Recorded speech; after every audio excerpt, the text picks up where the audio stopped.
Il nous faut vraisemblablement de l'ordre de peut-être 10 milliards d'euros. C'est ça les ordres de grandeur. Pas se tromper dans les ordres de grandeur. C'est très important, qui permettent donc à la fois de pouvoir financer l'innovation au départ, donc vraiment le capital risque, et la croissance de ces entreprises à 5, 10,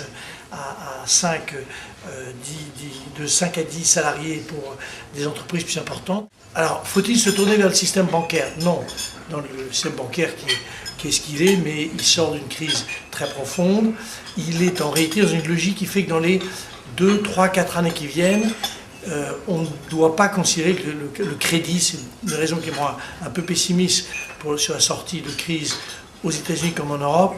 La mécanique du crédit ne s'est pas remise en marche et, à mon sens, elle ne se remettra pas en marche, en tout cas à plein pot avant quelques années.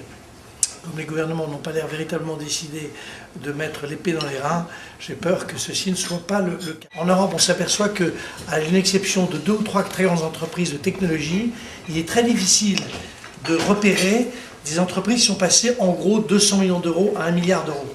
Et les grandes entreprises sur le marché mondial de technologie, il faut qu'elles aient 1 milliard d'euros. C'est pas tout à fait le sujet de ce matin, mais c'est vous dire que c'est quand même l'acteur et le financement, c'est majeur.